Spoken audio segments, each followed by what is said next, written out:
तथाकथित मैं हिंदू, मुझे हिंदू कहने में शर्म लगता है। अरे हिंदू तो विदेशी शब्द है। अरे हिंदू का अर्थ होता है लुटेरा, और लुटेरा कौन है? जब मुगलों ने जजिया कर लगाया, मुसलमानों ने जजिया कर लगाया, तो यही ब्राह्मणों ने कहा कि जैसे आप हो वैसे ही भाई हम भी हैं, आप भी विदेशी हम भी विदेशी।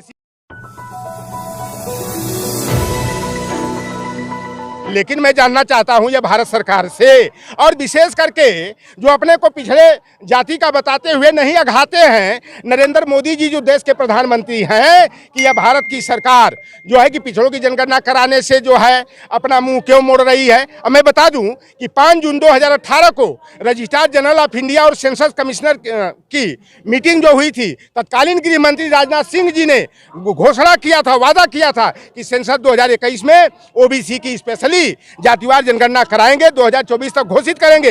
लेकिन नित्यानंद राय जो यादव बिरादरी के पिछड़ों को आगे करके पिछड़ों की हत्या कराते हैं, इनका अधिकार छीनने का काम करते हैं, और नित्यानंद राय ने सुप्रीम कोर्ट में हलफनामा दे करके ओबीसी की जनगणना कराने से जो है कि मना कर दिया।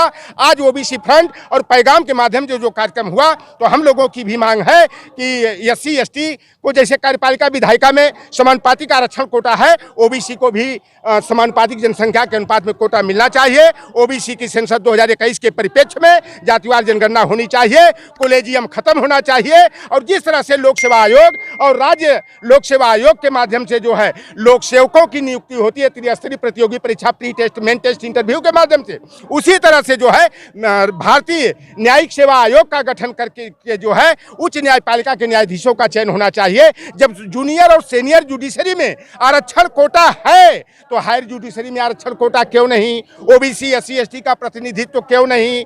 और जो कॉलेजियम के माध्यम से 5 जजों की एक पीठ होती है CJI के अध्यक्षता में, वह जो है उच्च न्यायपालिका के न्यायाधीशों का चयन करती है। और इस दुर्भाग्य है कि उस दुर्व्यवस्था के कारण जो है, जो भारत में यह कॉलेजियम की एक अनोखी व्यवस्था, पूरे विश्व में ऐसी कहीं व्यवस्था नहीं है, उसके माध्यम से भाई भतीजावाद, जातिवाद, परिवारवाद को बढ़ावा मिलता है। आप देख लीजिए वर्तमान जो चंद्रचूड़ जी CJI हैं, इनके पिताजी भी CJI थे। मिश्रा परिवार की 3 पीढ़ी के लोग CJI बन गए। UR ललित जो थे, इनके भी बाप और बेटा बन गए। यानी पीढ़ी दर पीढ़ी कुछ परिवारों का उच्च न्यायपालिका पर कब्जा है। कि आपको न्यायपालिका में आरक्षण चाहिए, जी, आपको जाति का जनगणना चाहिए। आपको नहीं लगता कि जाति का जनगणना होगी तो देश के अंदर जातिवाद बढ़ेगा और जातिवाद देश के लिए खतरनाक है? अच्छा, मैं जानना चाहता हूं, जब SC ST की हर सेंसस में जनगणना कराई जाती है, और सेंसस 2021 के आधार पर जो जनगणना रिपोर्ट नरेंद्र मोदी जी की सरकार ने 30 अगस्त 2015 को घोषित किया, तो धार्मिक अल्पसंख्यक मुस्लिम, सिख, ईसाई, जैन, बौद्ध, पारसी, यहूदी, रेसलर की कर दिया। तो मैं जानना चाहता हूं, जब सबकी कराने से देश का अहित नहीं हो रहा है, तो ओबीसी की जनगणना रिपोर्ट क्यों? देखिए, ये जनगणना का विरोध कौन कर रहा है? वही जो बंच ऑफ थॉट्स में भी विश्वास रखने वाले लोग हैं, जो चित्पावन ब्राह्मण हैं, केवल 3% वाले। आप ये कह रहे हैं कि SC ST और माइनॉरिटी की जनगणना हुई और उन आंकड़ों को जारी कर दिया गया, तो SC ST अपने अधिकारों को लेकर के कहीं ना कहीं जागरूक है, वो रोड पर है, वो सड़क पर है।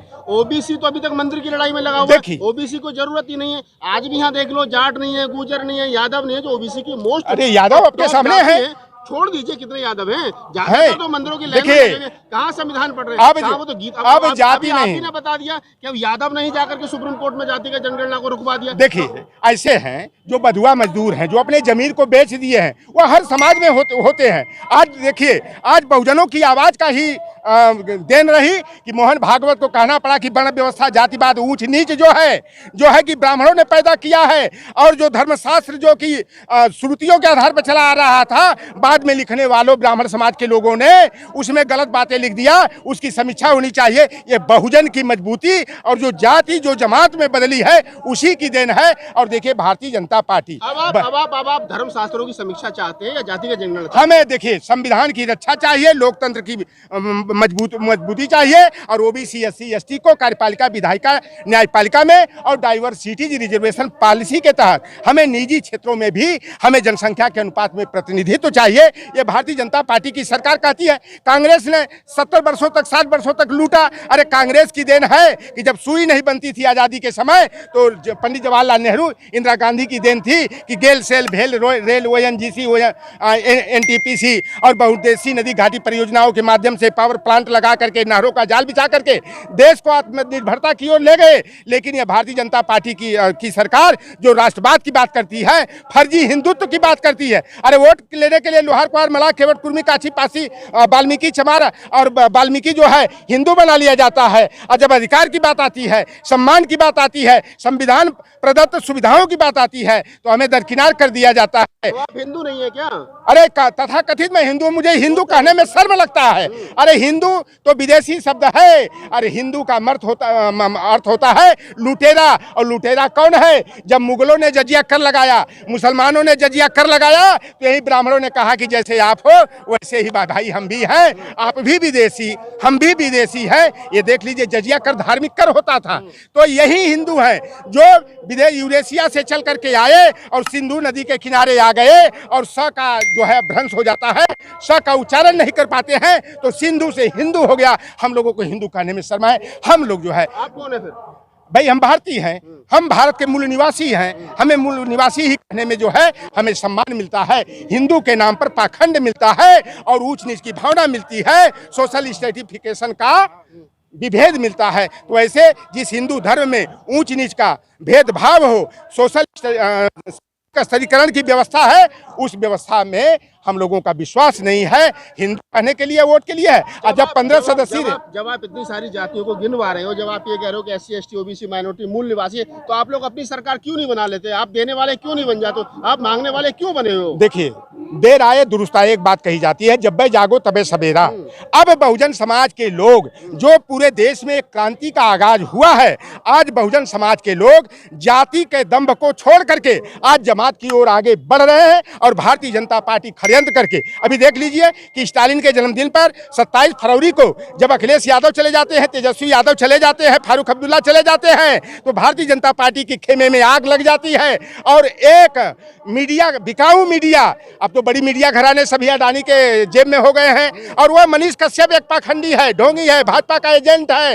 अरे पालतू कुत्ता है, तीतर और बटेर है, जो हमारे लोगों को जो है बहकाने का और लड़ाने का काम किया कि तमिलनाडु में तो हिंदी भाषी मजदूरों को जो है बिहार और झारखंड वालों को जो है मारकर खदेड़ा जा रहा है, 12 लोगों की हत्या कर दी गई। यह भारतीय जनता पार्टी का मीडिया ट्रायल था। जिस तरह से 2013 में सपा सरकार को बदनाम करने के लिए उत्तर प्रदेश में मीडिया ट्रायल और प्रोपेगेंडा किया, हर मंचों से अमित शाह और मोदी जी ने प्रचार किया कि 86 में 56 यादव SDM हो गया। अरे भाई, जब 1951 से 2017 तक कभी 86 पद SDM का विज्ञापित ही नहीं हुआ तो 86 में 56 यादव SDM कहाँ हो गया? लेकिन एक बात है जो आप कुरेद रहे हैं कि पिछड़ों दलितों में बड़ी विडंबना है कि कौवा तेरा कान ले गया तो अपने कान को नहीं देखते हैं, नीम जामुन कटहल के पेड़ पर देखते हैं, कौवा मेरा कान लेकर कहाँ गया। लेकिन आज हम लोग चौपाल के माध्यम से हम बहुजन समाज के लोगों को समझा रहे हैं कि अगर कोई कहे कि कौवा तेरा कान लेके गया तो चट से देखो कि मेरा कान है कि कहीं लेके गया। अब पेड़ पर ताकने की जरूरत नहीं है। और आज जो प्रोफेसर चंद्रशेखर जी, राजेंद्र पाल गौतम जी, स्वामी प्रसाद मौर्य जी और लौटर राम जैसा व्यक्ति अगर बहुजन समाज को असलियत बताने के लिए सामाजिक जागरूकता पैदा करने का काम कर रहा है, जात को जमात में बदलने का प्रयास कर रहा है, निश्चित रूप से 2024 में उस देश की सरकार में बदलाव होगा। और अमित शाह और नरेंद्र मोदी जो नीलबर्न सिंगाल हैं, इन्हें कच्छ और खंभात की खाड़ी में मुंह छिपाने के लिए भी जगह नहीं मिलेगी। सर मंदिर बन रहा है, क्या काट है उसके पास, ओबीसी के पास? अरे भाई, वो मंदिर की नहीं, हमें मंडलवाद की बात करना है, हमें संविधान की बात करना है, हमें कॉलेजियम हटा करके और लेटरल एंट्री बंद करके जो है हमारे लोगों को हर स्तर पर कार्यपालिका, विधायिका, न्यायपालिका में समानुपाती का आरक्षण, कोटा और अधिकार चाहिए। हम लोगों की चिंता मंदिर की नहीं, संविधान को बचाने की है, लोकतंत्र के संरक्षण की है, आरक्षण को बचाने की है।